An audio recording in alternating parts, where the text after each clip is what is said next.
নমস্কার সবাইকে। আমি Meenakshi Khurana Saha, psychologist, psychotherapist, hypnotherapist এবং রিগ্রেশন থেরাপিস্ট।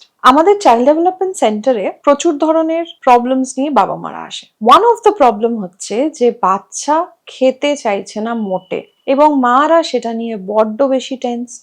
অনেক সময় ডাক্তারদের তারা দেখিয়েছেন, পিডিয়াট্রিশিয়ানদের তারা দেখিয়েছেন, বাচ্চাদের যারা ডাক্তার তাদের দেখিয়েছেন, এবং তারা বলেছে যে বাচ্চা তো ঠিকই আছে, বাচ্চা তো অসুবিধা করছে না, বাচ্চার তো ওয়েটটা ঠিকই রয়েছে, ওর তো এনার্জি লেভেল ঠিকই আছে, অসুবিধা নেই, আপনি চলে যান। কিন্তু বাবা মার মোটে মনে শান্তি হয় না যে কি হচ্ছে, তাহলে খাচ্ছে না কেন আমার বাচ্চা, বা ঠিক আমি যেগুলো খাওয়াতে চাইছি সেগুলো কেন খাচ্ছে না।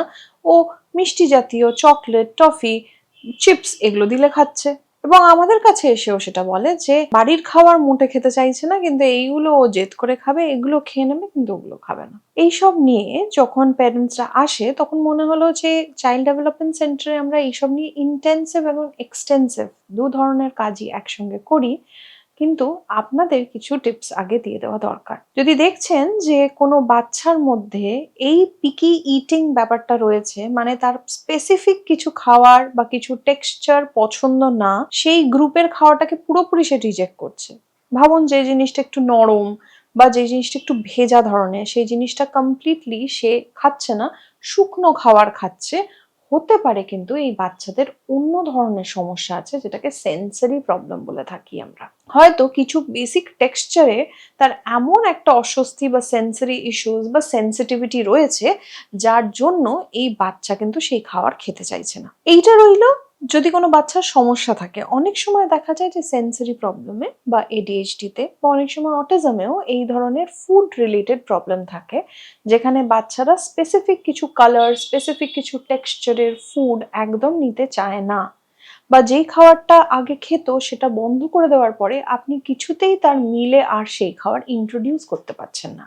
অনেক সময় যেই বাচ্চাদের কোনো সমস্যা নেই তাদেরও কিন্তু এই ধরনের সমস্যা হয়। এটা মাথায় রাখতে হবে যে বায়োলজিক্যাল যদি কোনো কারণ না থাকে যার জন্য ভাবুন বাচ্চা খেতে পারছে না, তাহলে আপনি কি কি করতে পারেন যাতে আপনার বাচ্চার একটু খাওয়া দাওয়াটা বেটার বা ইমপ্রুভ করে। প্রথম হচ্ছে যে 5টা মিল আমরা দিই জেনারেলি একটা বাচ্চাকে, সেটা হচ্ছে 3টে বেসিক যে সলিড মিল, ব্রেকফাস্ট, লাঞ্চ এবং ডিনার। এই 3টে আপনাকে সবসময় হেলদি অপশনসই দিতে হবে বাচ্চাকে। আপনি যদি কখনো আনহেলদি অপশন বা ওর কাছে যেগুলো এক্সাইটিং সেই অপশন দিয়ে দেন, স্বাভাবিক বাচ্চা কিন্তু আবার সে নর্মাল বোরিং খাবারে সে ফেরত যেতে চাইবে না। তাই জন্য খুব ইম্পর্টেন্ট অ্যাজ আ প্যারেন্ট আপনি কনসিস্টেন্টলি ওকে হেলদি অপশনসই দিন, এবং এই যে 3বার সে বাচ্চা খেলো তার মাঝখানে আরো 2টো ফুড বা স্ন্যাকিং এর অপশন থাকে, সেই স্ন্যাক্স গুলোও কিন্তু আপনাকে হেলদি রাখতে হবে। যেমন নাটস রাখতে পারেন, মাখানা রাখতে পারেন, ফ্রুটস রাখতে পারেন, যেগুলো কিন্তু are much much better option than বাচ্চারা যেগুলো এখনকার দিনে খায়, too much sweet, too much salty, preservative দেওয়া খাবার। দেখা যায় যে যাদের মধ্যে টু মাচ অফ সল্টি বা টু মাচ অফ সুইট খাওয়ার অভ্যেস রয়েছে, তাদের শুধু শরীর খারাপ বা দাঁত পচে যাচ্ছে বা দাঁতে পোকা লাগছে শুধু তা নয়, তাদের কিন্তু অ্যাটেনশন ফোকাসেও অসুবিধে হয়। তাই আপনার বাচ্চার যদি কোনো রকম এই ধরনের নিউরো ডেভেলপমেন্টাল প্রবলেম হয়ে থাকে, যেখানে অ্যাটেনশনের সমস্যা আছে বা এডিএইচডি আছে বা অটিজম আছে বা লার্নিং এর সমস্যা আছে, তখন কিন্তু মাথায় রাখবেন যে এই এক্সট্রা সল্টি, এক্সট্রা বাইরের খাওয়ার, এক্সট্রা হাই প্রিজারভেটিভ দেওয়া ফুড কিন্তু আরোই মানা ওদের জন্য।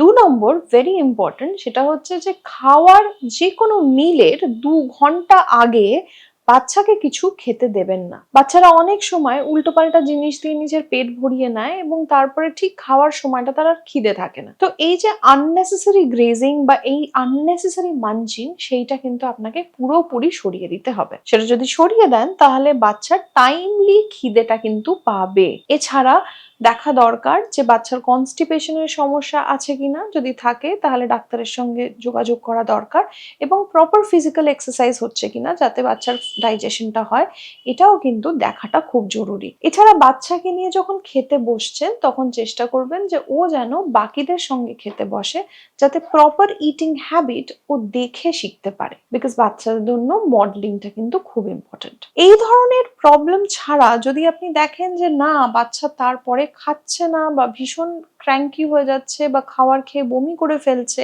বা সামহাও বাচ্চার ওয়েট লস হচ্ছে এবং তার বডিতে এনার্জি কমে যাচ্ছে, তাকে পেল দেখাচ্ছে, তখন কিন্তু এটা কমপ্লিটলি একটা ডাক্তারের হাতে তাড়াতাড়ি পড়া দরকার। কিন্তু বাচ্চার মধ্যে যদি বিহেভিয়ারাল প্রবলেম থাকে বা নিউরো ডেভেলপমেন্টাল প্রবলেম থাকে, তখন ইটিং ডিসঅর্ডার অনেক সময় বাচ্চাদের এসে যায়। সেই সময় কিন্তু আমরা থেরাপি দিয়ে সেই জিনিসগুলোকে ম্যানেজ করতে পারি। আই হোপ আজকের আমরা যা নিয়ে ডিসকাস করলাম সেটা আপনাদের অ্যাজ আ মাদার এবং অ্যাজ আ ফাদার হেল্প করবে নিজের বাচ্চাদের ম্যানেজ করতে। নমস্কার।